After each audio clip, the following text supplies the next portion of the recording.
اوس بلنه ورکوم خپل یو ګران ملګري د نوي غږ چیف ایډیټر او د دوو دریو کتابونو خالق چې اوس یې په د اردو په یو کتاب د فخر پښتونخوا ایوارډ هم اخیستی دی ګران ورور ډاکټر زبیر عقاب صاحب ته خاص کوم چې هغوی راشي او یو څو خبرې خپل کلام زموږ سره شریک کړي. ډاکټر زبیر عقاب.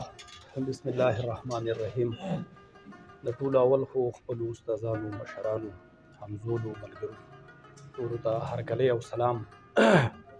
چونکې ډېره موده بعد ما په ادبي محفل کې شرکت وکړو نو یقینو کې ډېر زیات خوند مې ترې واخیستو، ډېره مزه یې وکړه او ډېر انقلابي شعرونه او نظمونه هم پکې واورېده. ډېرو ملګرو سره پکې دل کتل وشوه او ډېر خوند یې راکړو. خو د خپل کلام معذرت به زه وکړم ځکه چې ما سره وړي نه دي او زه اورېدو راغلی وم او په د دوی چې کوم حلبرداري وه هغه تقریب کې په خپله خوښه شرکت ته راغلی وم نو د دوی ټولې کابینې ته به بابا زه مبارکي ووایم او یقینا چې هیله داسې لرو چې همدغه شان لکه نن چې څنګه تقریبا د هرې ټولنې دوه یا درې نمایندګان په دې محفل کې شریک دي نو ډېره مزه به وکړي چې دا سلسله همداسې روانه وساتو.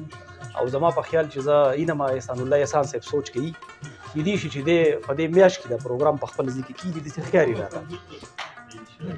مونږ حسن پرست د لمر پرستو نه دوه ګامه تیز، مونږ حسن پرست د لمر پرستو نه دوه ګامه تیز، دا نه چې په نور پسې سر اړو راړو او مونږ د شیرینۍ غوندې مجبور نه یو په مینه کې، مونږ د فرهاد غوندې غر اړو راړو. ساده سړی یم، ساده سړی یم په ډیرو قصو نه پوهېږم، ما اورېدلي صفا نیت والا مرام ته رسي او چا چې زما زړه ازار کړی دی نو خدای ګواه دی په یو څو ورځو کې په خپل انجام ته رسي. ډېره مننه.